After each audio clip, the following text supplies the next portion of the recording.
What's up guys? Ito na naman po ang inyong kusinerang inhinyera, Jane Agustin-Silvestre, and welcome to my channel! Ngayong araw na to, magluluto tayo ng isang masarap na ulam gamit itong balat ng saging. Yes po, balat ng saging. At hindi lang yun, gagawan din natin ito ng masarap na sauce. Actually, maraming nagre-request na gumawa daw ako ng sauce na to. Kaya guys, stay tuned at panuorin niyong mabuti ang gagawin natin ngayong araw na to. Ayan, babalatan lang natin lahat ng saging. So, itong laman, itatapon na natin yan. Ang gagawin natin dyan, yung balat niya ang lulutuin natin. Charot lang, marami tayong magagawa dyan, itabi mo lang yan.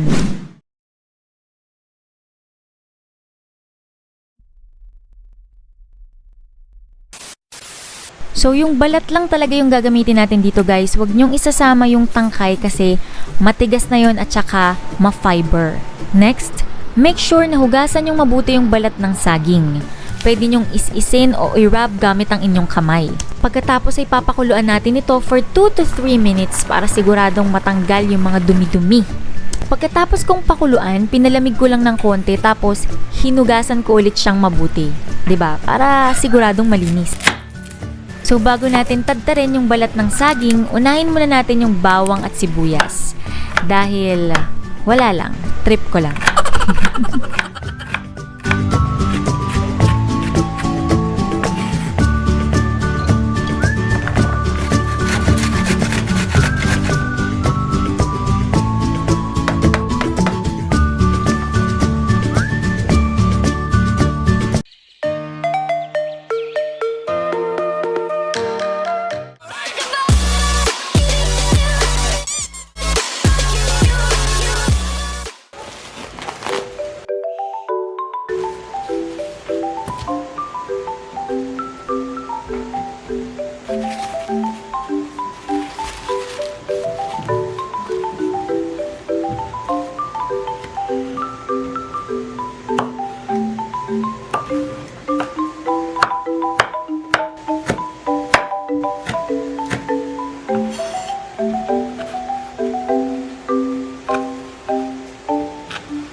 Guys, pwede kayong magdagdag ng flour or ng bread crumbs kung hindi nyo pa nakukuha yung tamang consistency.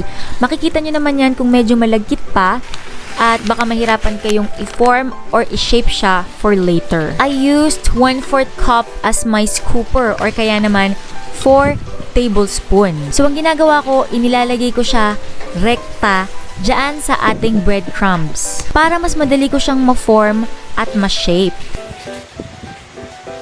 Ayan, pagkatapos, ilalagay natin yan sa loob ng ref para mas ma-hold niya yung kanyang shape at mas madali siyang iprito for later. So habang nasa ref siya, ang gagawin natin, ipe-prepare natin yung masarap na sauce. Para sa naghahanap po ng kumpletong listahan ng ating ingredients, ipinopost ko po siya sa screen every end of the video o kaya naman dyan sa description box below.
Surprisingly good.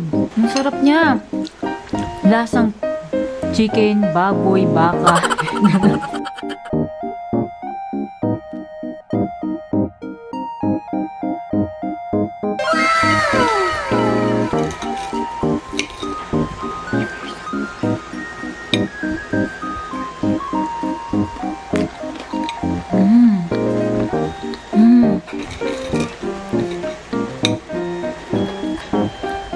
Grabe, ang sarap guys, panalo.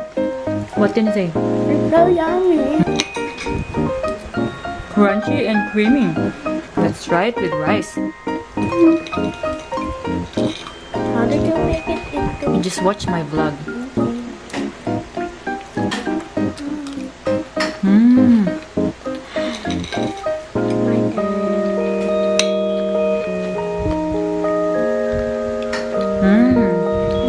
Sarap.